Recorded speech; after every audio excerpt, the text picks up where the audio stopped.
Hello everyone, I welcome you all in this course Introduction to Sequence Stratigraphy, and we are discussing on the carbonate sequence stratigraphy. So, in the last lecture we discussed about some basic aspects of carbonate depositional conditions. We tried to understand about the carbonate factory and the carbonate platforms, and there we discussed that the conditions are completely different with respect to the siliciclastic systems, as in this case in the carbonate systems more sediments will be produced when the base level is towards its higher side. Commonly we call them as the high stand setting, when carbonate production will be maximum in the platformal area, as well as their reworking and transportation in the depositional area will be towards the higher side. So, this is the overall or general concept, general idea that we can have commonly available for the carbonate platform condition. But this broad overview about the high stand condition, that it will be always helpful, that high stand of the base level will be always helpful for higher production of carbonate materials in the carbonate platform, may not be always correct. The high stand setting of the carbonate sediments into the deep water environment may not be always higher or towards the higher side during the high stand conditions. It may not be correct always. So, it may be inferred that not all the HSTs, not all the high stand system strats or the high stand condition of the base level are conducive to carbonate platform growth. So, when you do not have the carbonate platform growth, when you do not have the high amount of carbonate production in the platform, high stand setting of carbonate sediment into the deep water environment will not be possible. So, when it can happen, what are the conditions? It is a very special case that we can observe in the carbonate depositional environments. So, any rises in the base level during the transgressive stage, maybe just before that high stand condition, when the rate of rise of the base level is at much higher rate with respect to the rate of sedimentation, and in case of carbonate the rate of rise of the base level is going on at much higher rate with respect to the amount of carbonate produced on the platform. So, the rate of base level rise exceed the growth potential of the carbonate platform. In such cases, the growth of the carbonate platforms or the production of carbonate in the carbonate factory may terminate and the production of carbonate sediment will stop. So, this can happen during certain transgressive stages when the rate of base level rise is at much higher rate with respect to the rate of carbonate production. Such stages of rapid flooding and the corresponding very high water level, commonly we call it as the drowning stage, drowning condition of the entire carbonate platform, result in the formation of a very particular surface, or rather a very particular condition which may be represented with respect to a surface, and we call that one as a drowning unconformity. So, this drowning unconformity, these are unique to carbonate environments, and they commonly mark a very distinct turnover, a very distinct changeover in the style of sedimentation and the corresponding stratal stacking pattern. Below this we can get, commonly we get the carbonate depositional condition, and above this unconformity surface we can get a clastic depositional system. So, in carbonate sequence stratigraphy, drowning unconformity is a very special and very significant surface, very important surface. So, in this class we are going to understand about this drowning unconformity. We will discuss about the different aspects in terms of how it forms, how it is represented, what are the characteristics of drowning unconformity. and definitely what is the importance of this particular surface. So, this unconformity surface, drowning unconformity, as I told you, it will be reflected by carbonate sediments below and commonly clastic sediments above. So, this surface becomes a major surface bearing a very strong signature on the seismic lines.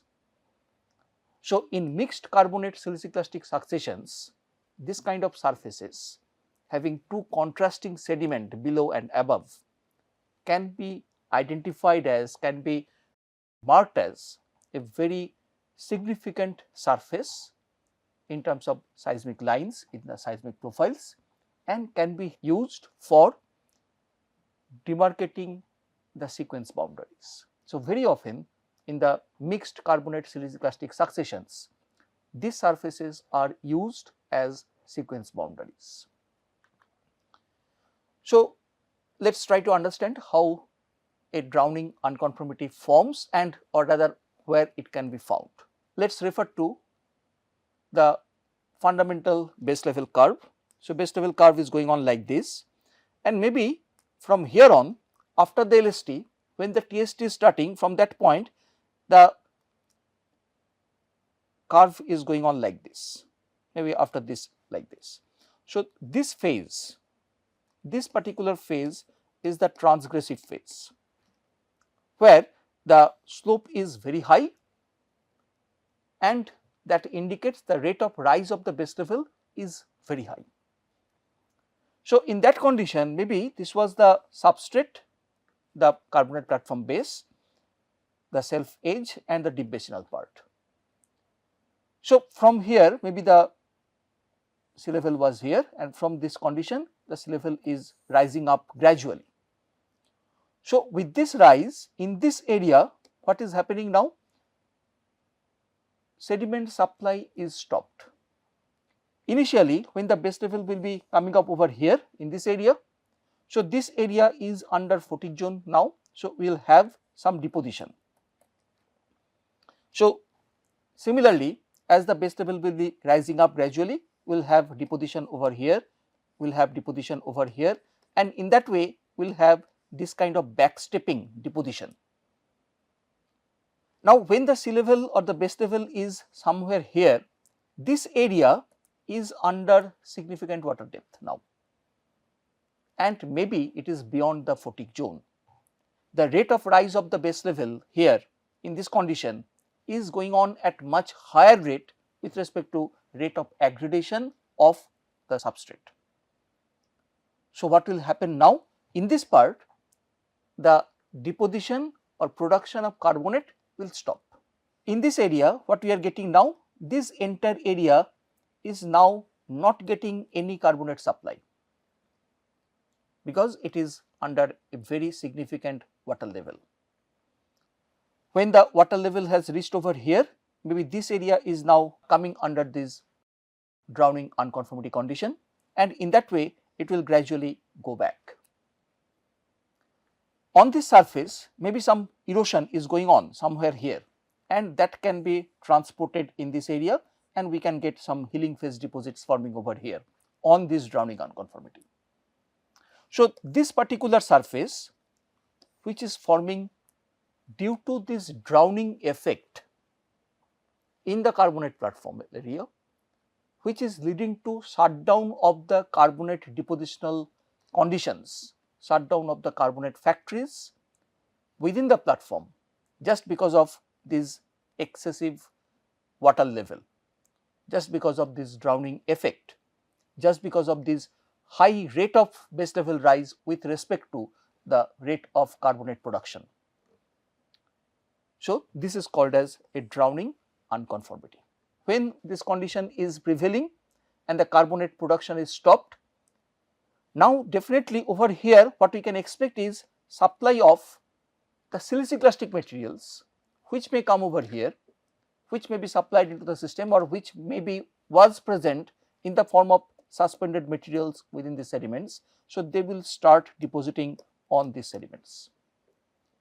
So, during the next HST phase after this TST, we may get a thin deposit of the condensed sections or the siliciclastic self deposits, which are the characteristic of siliciclastic system during the HST part. So, this surface demarcates this separation. The lower part, this is the carbonate part, whereas the overlying unit is a siliciclastic unit that is formed during the next HST phase across these unconformity surface. This kind of unconformity will never form in a siliciclastic system. This is characteristic of carbonate platforms, and that is why they are very effectively used for determination as the sequence boundaries. So, drowning unconformities are geological surfaces which commonly mark the termination of carbonate platform growth, particularly due to sea level rise. Sometimes there can be other factors, for example tectonics, we will discuss about that, but commonly it is because of the sea level rise. So, these unconformity surfaces commonly represent a changeover in the sedimentation pattern from shallow water carbonate environments below this surface to relatively deeper siliciclastic deposits above this surface. So, definitely the environmental conditions are changing from a shallow water carbonate environment to deeper siliciclastic depositional environment. So, these surfaces are characterized by a rapid change in the facies types, which can be very easily recognized, very easily identified on seismic data. So, drowning unconformities form when a particular carbonate platform, which commonly forms through accumulation of the skeletal debris and other carbonate sediments, is completely submerged and it is overwhelmed by the deeper water sediments. So, this kind of condition can happen in a carbonate platform under certain conditions, under certain factors. For example, just because of extreme sea level rise. So, as the sea level rises at higher pace, the platform gets completely drowned and the shallow water carbonate producing ecosystems may not be able to keep pace with the rise of the sea level. In such condition, it will be a shutdown of the factories. There can be environmental deterioration. For example, there can be change in the environmental condition. There can be change in terms of supply of the nutrients, maybe nutrient supply has increased and that increased nutrient level may have led to less production of the carbonates. Maybe there is a change in the water chemistry because of extra nutrient supply, because of salinity change, which can lead to a decline in the carbonate production, making the platform more susceptible to drowning. There can be tectonic reasons as well. So, there can be, say for example, some tectonic subsidence going on in the basin, maybe some faults are there, regional scale faults which are causing overall platform to subside, and the rate of subsidence is definitely much higher with respect to the rate of production of carbonate, and so effectively the sea level is increasing and that is leading to the platform to completely getting drowned. So, these are the major factors which are commonly responsible for overall drowning of the platform and resulting in a drowning unconformity. So, when we are trying to identify a drowning unconformity, what should be the basic characteristics which can help us for its identification? Number one is facies change. As I have told you already, drowning unconformities are commonly marked by a very distinct change in the facies types. At the lower part of the surface, commonly we get shallow water carbonate sediments, and on the upper part of the surface, upper side of the surface, we get relatively deeper water clastic sediments. So, maybe some shell, maybe some mudstone, they are getting deposited above that surface. So, across the surface very distinct phases change, that is the primary identifying criteria. We can get high amplitude contrast on the seismic data because of this phases change. So, when we are getting a carbonate at the lower part at the bottom and overlain by shale, so that will be very effectively reflected, represented in the seismic profiles. So, the transition from shallow to deep water condition definitely will produce a high amplitude contrast on the seismic data, and that will help to identify these unconformity surfaces. The third one characteristic feature that we can use or that we can commonly observe with drowning unconformities is a condensed section.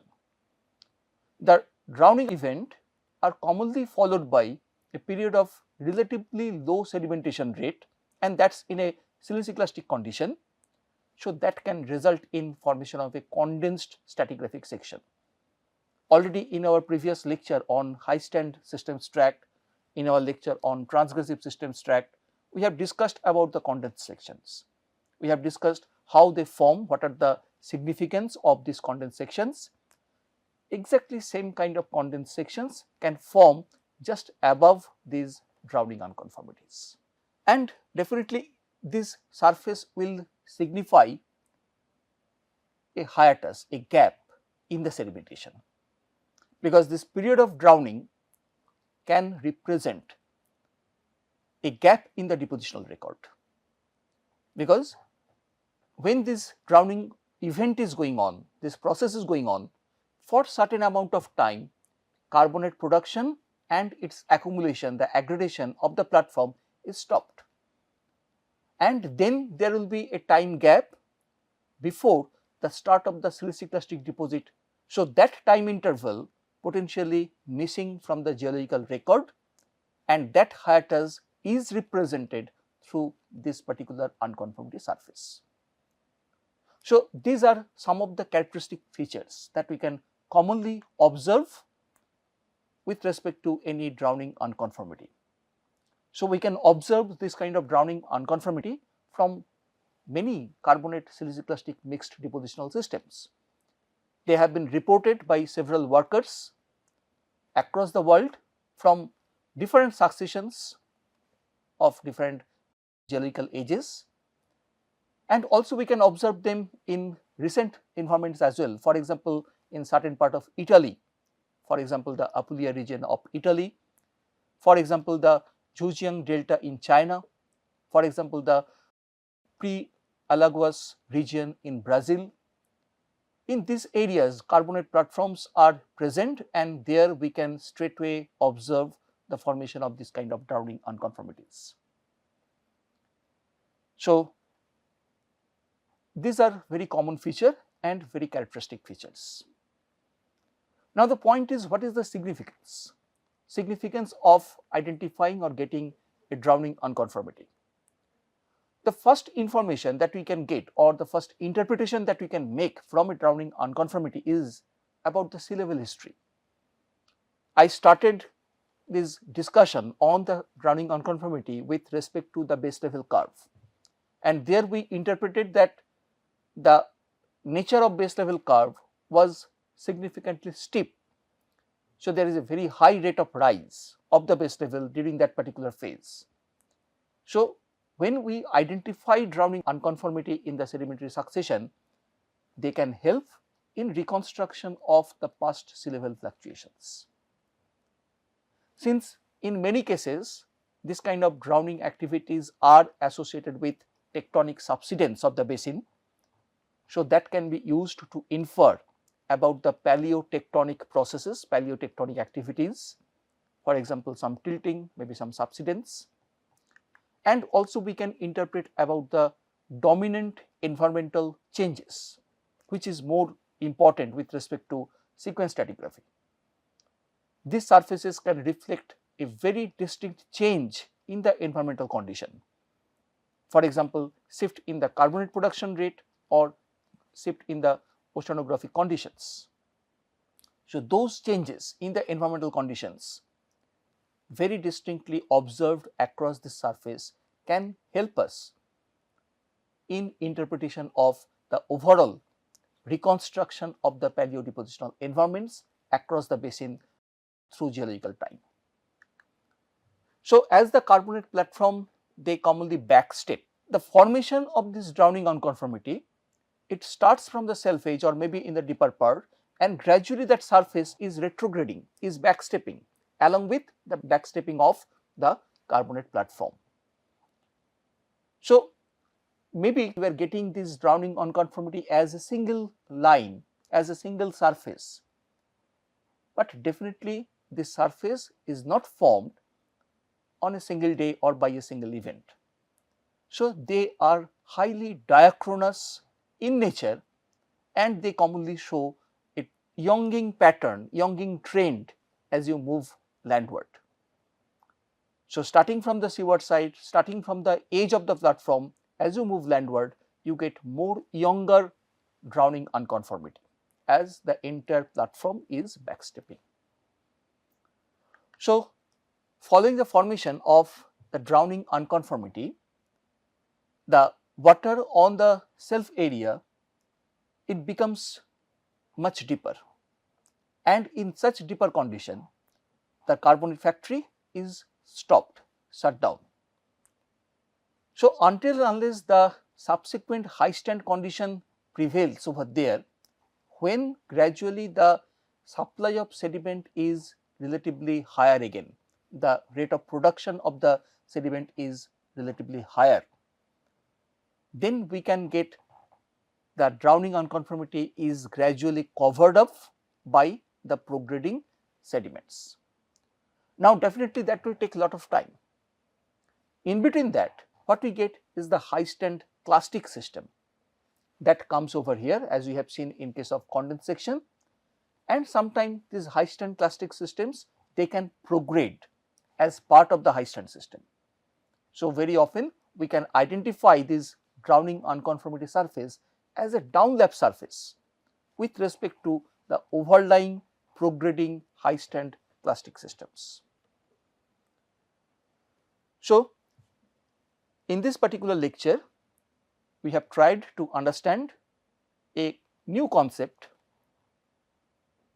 which is a very important concept in carbonate sequence stratigraphy. So, we have tried to understand about a particular surface called as drowning unconformity, which is very much characteristic of carbonate depositional systems, which is very much characteristic of carbonate platforms, and is commonly associated with the transgressive phase, when the base level rise is going on at much higher pace than the rate of accumulation or production of carbonate materials on the platform.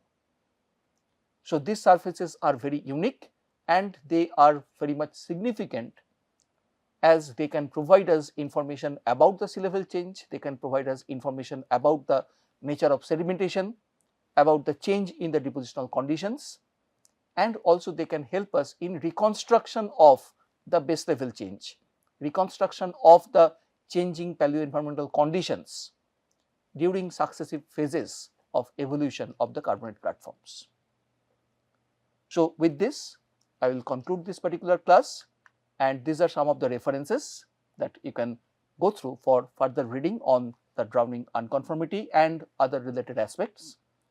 However, we will continue this discussion in our next lecture on this carbonate sequence stratigraphy, and there we will try to understand what happens during different system strats in a carbonate platform, and we will try to compare that with respect to the siliciclastic system strats. Thank you everyone.